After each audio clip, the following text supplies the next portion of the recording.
Good evening. Welcome to South Asia Newsline. I'm Uzma Jafri. Here are the top stories we are tracking for you on Friday, the 25th of November. India strives for win-win situation for all, says Defence Minister at Indo-Pacific Dialogue. US envoy says Taliban becoming more defiant, embracing policies of past. And early election trends show hung parliament likely in Nepal. And now for all the details. India's Defence Minister Rajnath Singh on Friday said that India stands for a free, open and rules-based Indo-Pacific. Addressing the Indo-Pacific Regional Dialogue in New Delhi, Singh espoused the idea of multi-alignment and a win-win situation for all. Espousing the idea of multi-alignment and a win-win situation for all, India's Defence Minister Rajnath Singh on Friday said that India stands for a free, open and rules-based Indo-Pacific for the economic development of the wider global community. Addressing the Indo-Pacific Regional Dialogue 2022 in New Delhi, Singh said, "We believe in a multi-aligned policy which is realized through diverse engagements with multiple stakeholders." He argued that a strong and prosperous India would not be built at the cost of others. Rather, India is there to help other nations realize their full potential. We should strive to create a win-win situation for all. And we should not be guided by narrow self-interest, which is not beneficial in the long run, but by enlightened self-interest, which is sustainable and resilient to shocks. The Indo-Pacific Regional Dialogue is an annual apex-level international outreach of the Indian Navy to promote deliberations on maritime issues relevant to the Indo-Pacific. It witnessed active participation from senior officials of the armed forces and industry and diplomatic representatives. Indian Prime Minister Narendra Modi on Thursday paid tributes to Assam's celebrated warrior Lachit Borphukan on his 400th birth anniversary and said the leader epitomized unparalleled courage. PM Modi said India has broken the shackles of colonialism and is moving forward, celebrating its heritage and remembering its heroes with pride. Indian Prime Minister Narendra Modi on Friday paid tributes to Lachit Borphukan, the 17th century general of Ahom Kingdom who defeated the Mughals, as he took part in celebrations of the 400th birth anniversary of the Assamese warrior in New Delhi. PM Modi remembered the heroism of Borphukan and recalled how he had kept national interest above blood relations and did not even hesitate to punish his close relative. The PM said that India's history was distorted deliberately, but now it has broken the shackles of colonialism and is moving forward, celebrating its heritage and remembering its heroes with pride. वाकई वीर लासित बोरफुकन का जीवन हमें देश के सामने उपस्थित कई वर्तमान चुनौतियों का डटकर सामना करने की प्रेरणा देता है। उनका जीवन हमें प्रेरणा देता है कि हम व्यक्तिगत स्वार्थों को नहीं, देश हित को सर्वोच्च प्राथमिकता दें। उनका जीवन हमें प्रेरणा देता है कि हमारे लिए परिवारवाद, भाई भतीजावाद नहीं, बल्कि देश सबसे बड़ा होना चाहिए। Lachit Borphukan's birth anniversary is celebrated in Assam every year as Lachit Divas. Borphukan has always been revered as a legendary warrior in military history, and he is a crucial part of the Assamese identity. India's National Defence Academy in his honour awards gold medal to its best cadet every year. In news from Pakistan, Pakistan's Climate Minister Sherry Rehman has accused the opposition PTI party of trying to interfere in the process of appointing the new military command. She criticized the PTI leadership for calling President Alvi for a meeting before he approved the appointment of the new Army Chief General Asim Munir. Pakistan's Climate Minister and senior PPP leader Sherry Rehman on Friday lashed out at the opposition PTI party for trying to interfere in the process of appointment of the new military command. This comes as a day earlier, General Asim Munir was appointed as the country's new army chief by Prime Minister Shehbaz Sharif, while General Sahir Shamshad Mirza was appointed as the chairman of the Joint Chiefs of Staff Committee. A summary of the same was later sent to President Arif Alvi for approval.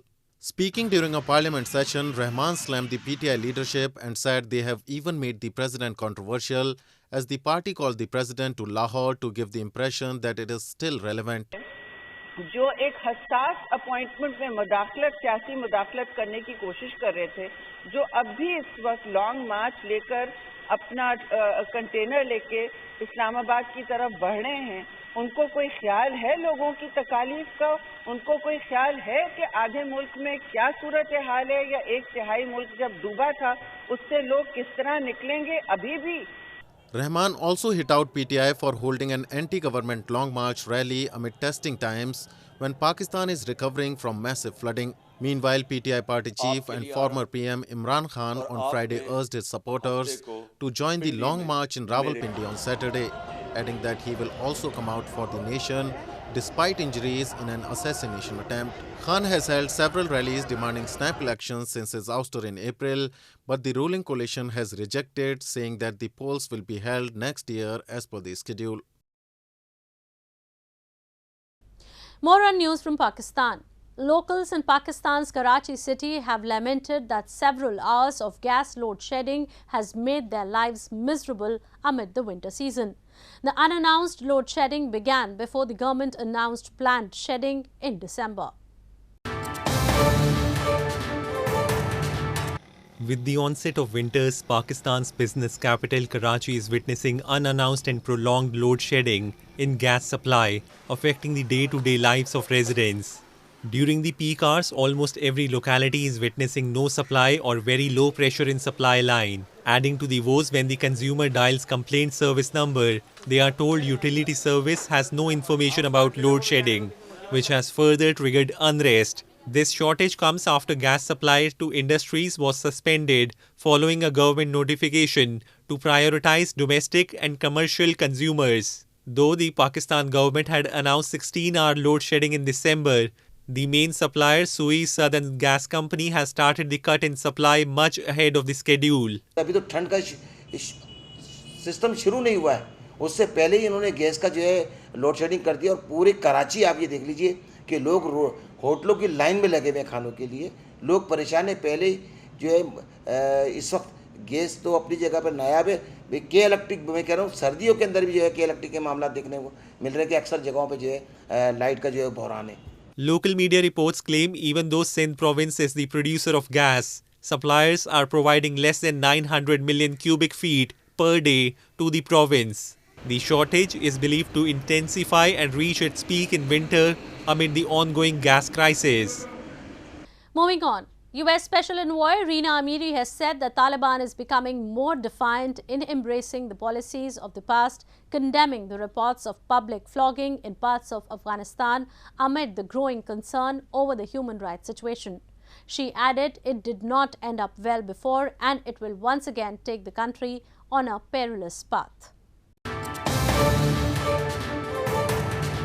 US Special Envoy Rina Amiri has condemned the reports of public flogging in the eastern Logar province of Afghanistan amid the growing concern over the human rights situation. Taking to Twitter, Amiri said that this is both appalling and a dangerous sign that the Taliban are becoming more defiant in showing the world that they are embracing the policies of the past and taking the country on a perilous path.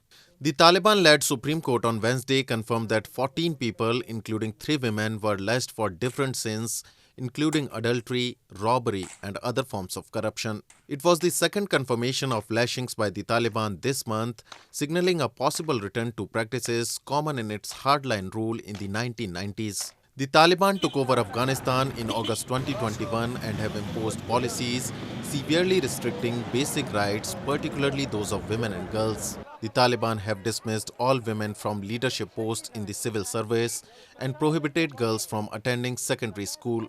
Taliban decrees prohibit women from traveling unless accompanied by a male relative and require women's faces to be covered in public, including women TV newscasters. No country has so far recognized the Taliban's regime in Afghanistan. The country's assets have remained frozen due to sanctions that have severely hampered banking, business and development, leading to greater insecurity, poverty and isolation. The latest trends of vote count have indicated another hung parliament in Nepal. Though the trends suggest a simple majority to Nepali Congress and Maoist centre-led five-party ruling alliance, if deals go haywire, no two major parties will be able to form a government. As per the latest vote count trend, Nepal is once again headed towards a hung parliament. Prime Minister Sher Bahadur Deuba's Nepali Congress has been on the lead with victories in 41 constituencies, while opposition CP and UML, led by KP Sharma Oli, is following second with 30 seats. Pushpa Kamal Dahal-led Maoist Centre is currently on the third spot. While Prime Minister Deuba in multiple forums before elections had stated that Communist Democratic Alliance of Nepali Congress and Maoist Centre would go for at least 15 years, CP and UML's Oli held conversation with his former alliance partner Dahal for forming government, Dahal's office confirmed. On the same day, Dahal also held a telephonic conversation with Deuba, who needs communist support to retain the government. But with trends showing no two parties being able to form a government, smaller parties like Rashtriya Swatantra Party can emerge as solution for them, resulting in a new alliance. While there is no clear picture for alliance, aspirations are on rise for the top post. About 61% of roughly 18 million Nepalis voted in Sunday's elections for the 275-member parliament, final results of which are expected latest by early December. Nepal, a natural buffer between Asian giants, India and China, has changed governments 10 times since its 239-year-old monarchy was abolished in 2008. That instability has fueled corruption, hampering economic growth and slowed recovery from the COVID-19 pandemic. More than 3,000 couples from Hindu, Muslim, Sikh and Buddhist communities exchanged marital vows at a mass wedding event in India's Ghaziabad city on Thursday. Mass weddings are increasingly becoming popular, especially among the economically weaker sections of the Indian society, as they reduce worries of monetary implications among parents.